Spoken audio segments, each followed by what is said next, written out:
Moldova, together with the European Union and the United States, is developing a plan for the reintegration of the unrecognized Transnistria region. This was stated by Deputy Prime Minister for Reintegration, Valerio Chiveni. We are indeed actively working on a strategy or roadmap for reintegration. But, as you know, sensitive issues require caution. We need to carefully consider the steps that will yield results over time. We can't disclose every step in real time because that could be harmful. The official added that these developments will be made public at the appropriate time. On freedom, political analyst and former member of the Moldovan parliament, Oazu Nantoy, explained what further steps the country should take on this issue. The authorities in Chisinau need to establish a dialogue with the residents of the left bank. Those residents who understand that they are living in a trap called the Transnistrian Moldavian Republic, and that a shared future with the right bank in the context of European integration could provide them with guarantees for the protection of fundamental rights and freedoms, as well as the right to a normal life in a democratic country. At the same time, Oazu Nantoy emphasized that it is impossible to negotiate with Russia. At the negotiating table with Russia, the only talks, in quotation marks, that can be held are about the surrender of the sovereignty of the Republic of Moldova. Russia is an aggressor country. These so-called negotiations are a trap in which Moldova has been helplessly floundering for more than 30 years. And it was Russia that imposed this mistaken framework for perceiving the Transnistrian issue, as if on the left bank of the Dniester, more precisely on the left bank of the Dniester, there supposedly live people with whom we are enemies, and that Russian peacekeepers are needed so that we don't kill each other. This is an absolutely false premise, but one that benefits the Russian Federation. Meanwhile, the government of the Republic of Moldova has announced that it is denouncing the agreement with Russia regarding cultural centers. The Ministry of Foreign Affairs of Moldova has already officially notified the Russian Ministry of Foreign Affairs about this. The decision will take effect 6 months after the official notification, so the agreement under which the Russian Cultural Center operates will cease to be valid on July 4th, 2026. It is known that the agreement was signed in 1998 and came into force on July 4th, 2001. It was concluded for a period of 5 years. After the expiration of the term, it was automatically extended for another 5 years. In November of this year, the government decided to terminate the agreement with Russia, as a result of which the Russian house in Chisinau is to be closed. The Minister of Culture stated that the center does not represent Russian culture, but Russian aggression. Maria Zakharova, a representative of the Russian Foreign Ministry, called this decision by Chisinau an anti-Russian initiative. Ukraine has frozen part of the assets of Transnistria's main oligarch, Viktor Gushon, who is a co-founder of the Sheriff Holding Company, according to the journalistic investigation Zona de Securitate. The decision to freeze Gushon's assets was made after the prosecutor's office determined that companies associated with him were supplying goods and services to the military-industrial complex of the Russian Federation. In particular, the cooperation was carried out through the Moldova Salut factory in the unrecognized Transnistria. The investigation also reveals the key individuals involved in this scheme, the method of creating intermediary companies in the Russian Federation, and the direct connections that likely lead to the Sheriff Holding Company. The Sheriff Holding Company has established an almost monopolistic position in Transnistria, controlling trade, the oil market, telecommunications, and the media. Viktor Gushon's fortune is estimated at $2 billion, according to various sources.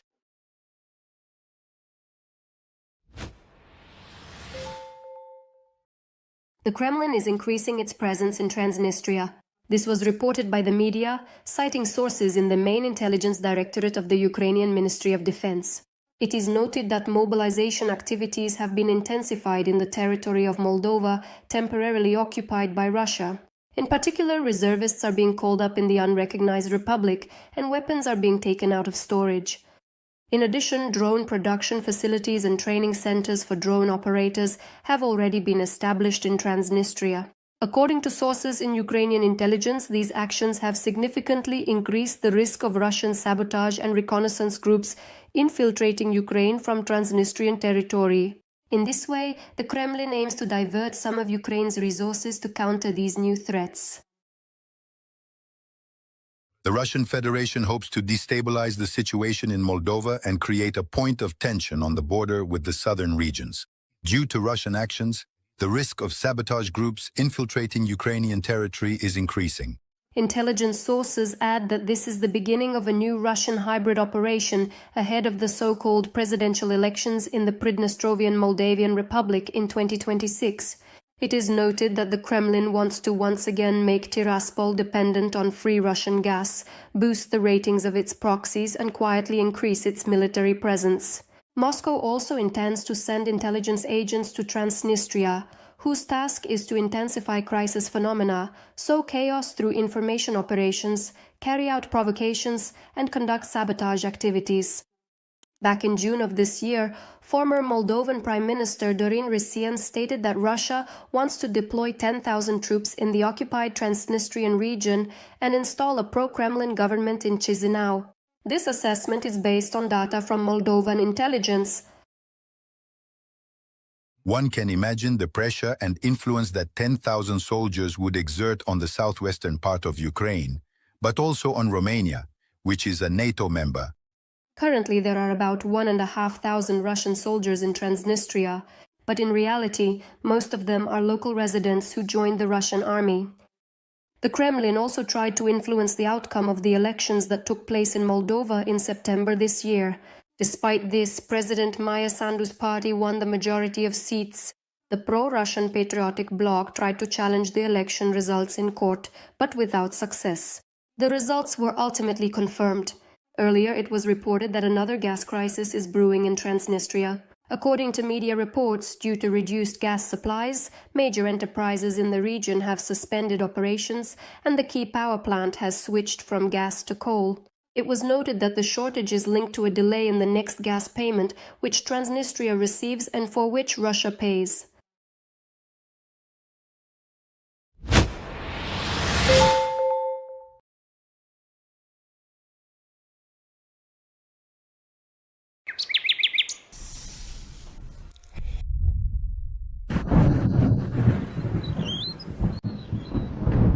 The Soviet Union didn't really collapse, it just shrank down to the size of a tiny gut that everyone knows as Transnistria.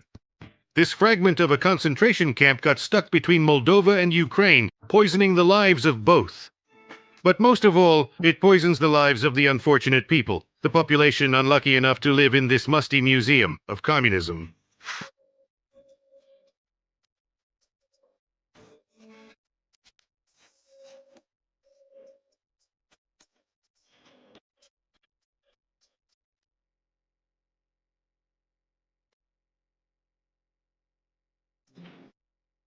The vibrant and memorable 90s, specifically the year 1994, a truly iconic period. 1. And so has the standard of living. Not to mention the sense of hopelessness under the watchful gaze of countless Lenin monuments. A true park of the Soviet era. This is Lenin, the main Lenin. He has become bigger and cleaner. And in those places where the old plaster is falling off, everything is repaired by workers dressed in gear reminiscent of Soviet-era gas workers. A normal life in Transnistria is impossible, because it was deliberately created as a depressed backwater to destabilize the situation in the region. For Moscow, it's nothing more than a springboard for expansion against its neighbors. A military warehouse. As long as the Kremlin controls Transnistria, it will not allow people there to live well. Because Russia needs a desperate, disenfranchised crowd that can be thrown into the line of fire at any moment. I've been living there since Soviet times, and, I feel like this will get resolved one way or another. Somehow it will work itself out. Since the start of the full-scale invasion, the occupiers have used Transnistria as a threat to Ukraine, to tie down its forces. After all, there is a Russian contingent stationed there.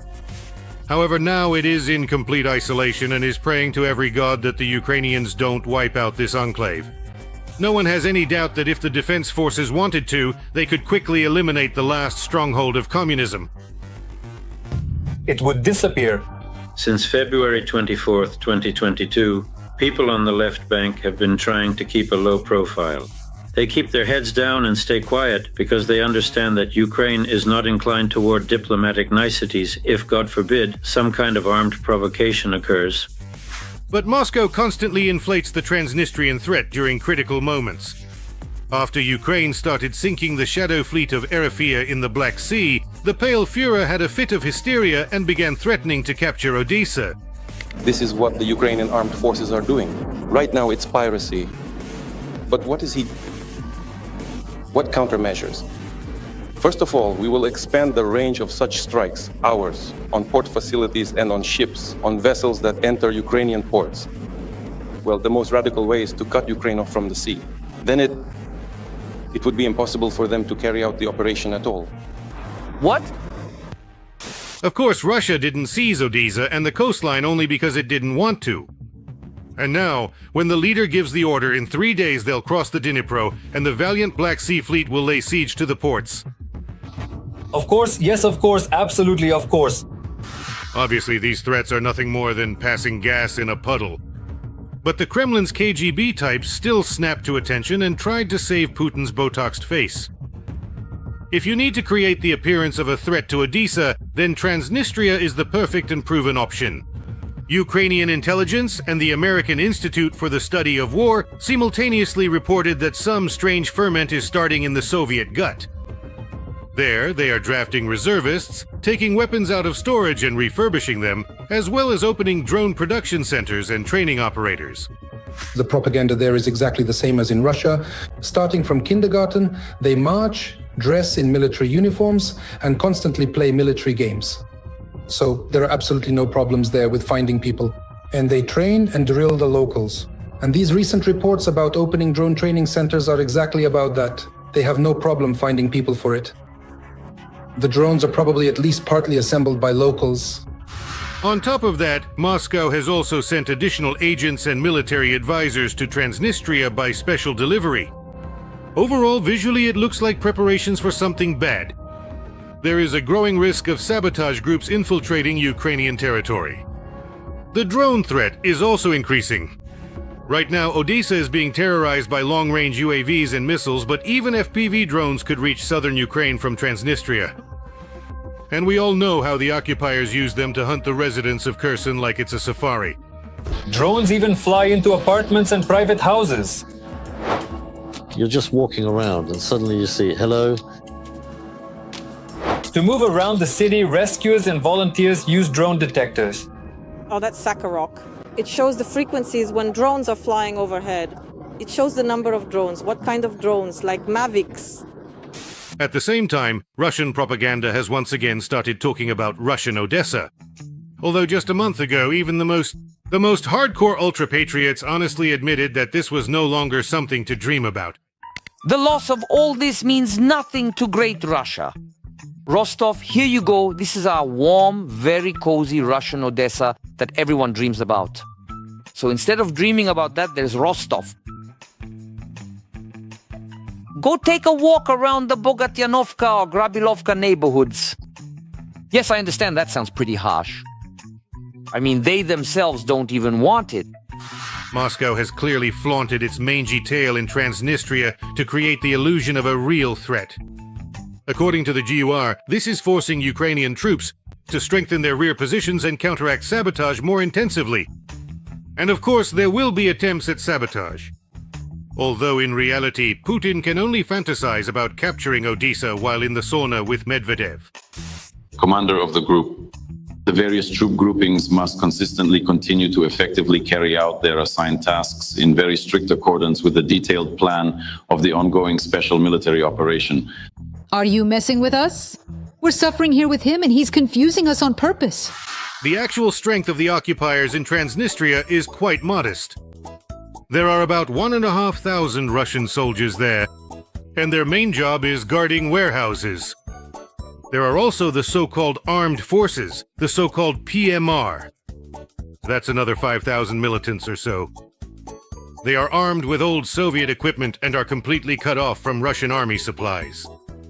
Some rotation apparently takes place through Moldova's airports, but that's just a drop in the beer bottle. In other words, Transnistria is not capable of threatening Odessa on its own. As an additional factor, it could have been useful during a naval landing and a continental siege. But the Black Sea Fleet has lost almost all of its landing forces. The ships have hidden themselves on the other side of the sea. and on land, the Russian army negatively captured Kherson and...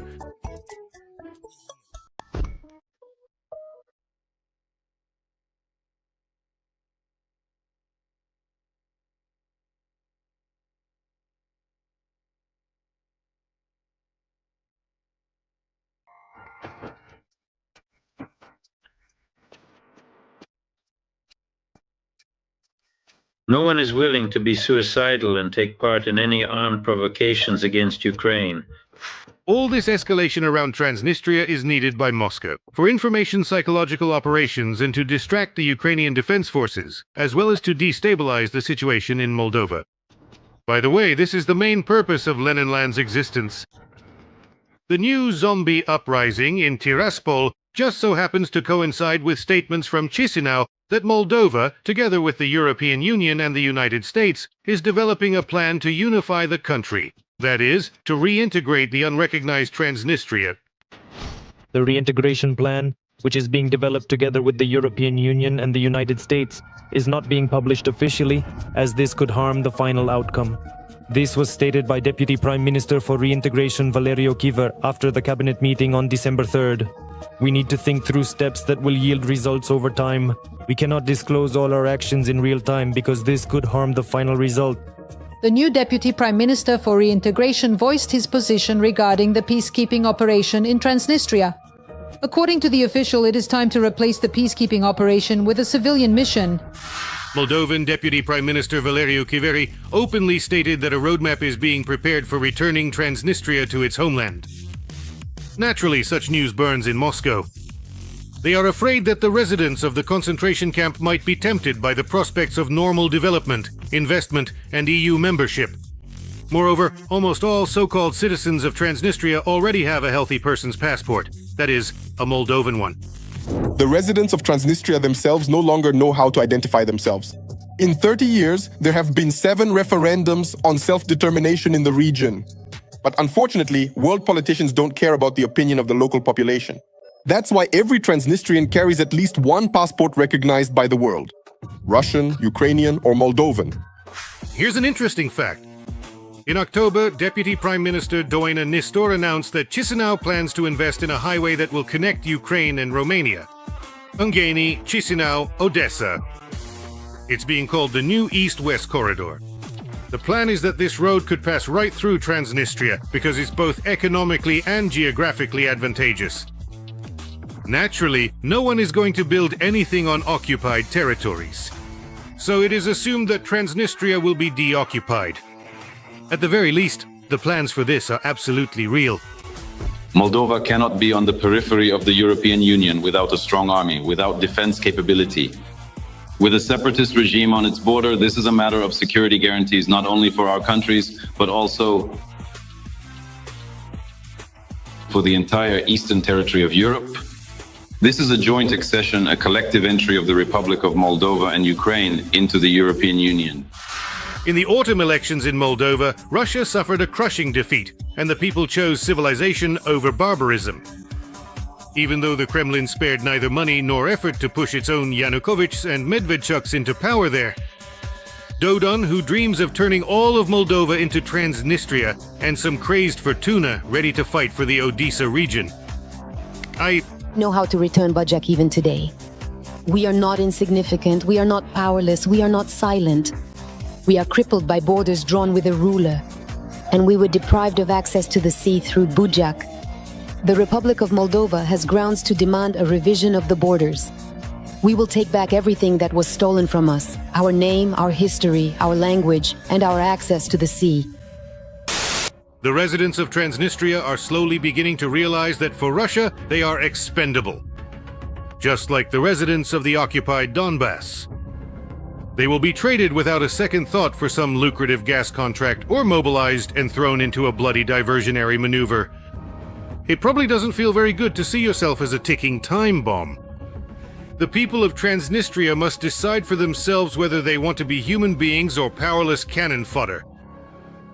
I want to remind you that this video is created for entertainment purposes and contains elements of satire and irony.